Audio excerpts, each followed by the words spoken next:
Yo, what's up mga kaibigan? Nali na tayo magkwentuhan. Ang Los Angeles Lakers ay may bagong head coach ngayon kay JJ Redick na wala pang experience sa pag-coach ng high school, college or NBA level.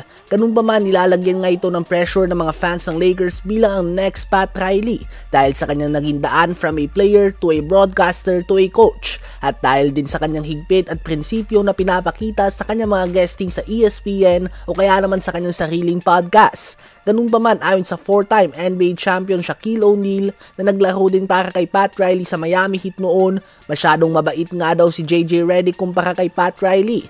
Next Pat Riley nga daw ang puwet niya.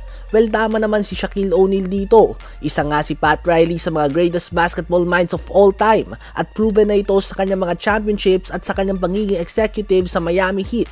Habang si JJ Redick nga ay malaking question mark pa sa ngayon dahil hindi nga natin alam kung paano siya huhusgahan bilang coach dahil first time natin ngayong season makikita siya bilang head coach ng isang team sa kahit na anong level ng basketball.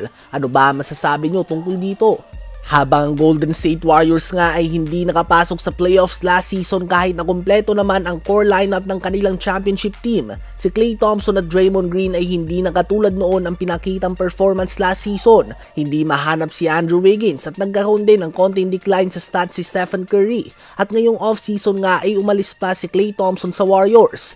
Bagamat may mga nadagdag nga sa kanilang lineup, hindi inaasahan ng madami na makakabalik ang Warriors sa playoffs, hindi dahil sa mahina sila. Bago sobrang malakas lang nga talaga ang Western Conference ngayon, mas inaasahan pa ng madami na makakapasok sa playoffs ang team sa tulad ng Houston Rockets, Memphis Grizzlies o kaya naman Sacramento Kings. Mga teams sa katulad ng Warriors ay bigo din na makapasok sa playoffs last season. Ganun pa man ay gusto nga ito ni Stephen Curry.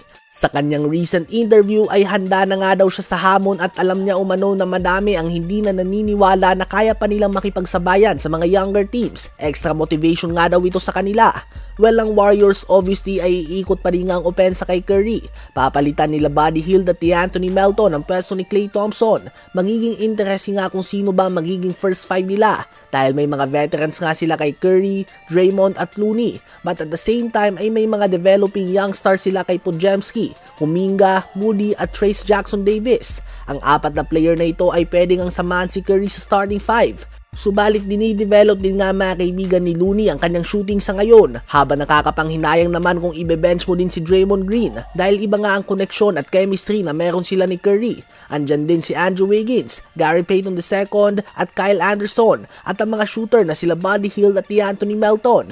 Hindi star-studded ang kanilang team, subalit napapalibutan sila ng mga players na halos magkaka-level. May 11 playable players nga sila tuwing healthy. 11 players na kailangan mabigyan lahat ni Steve Kerr ng enough playing time upang manatili ito sa kanilang rhythm. Sino ba sa palagay nyo ang dapat na maging starting five ng Golden State Warriors?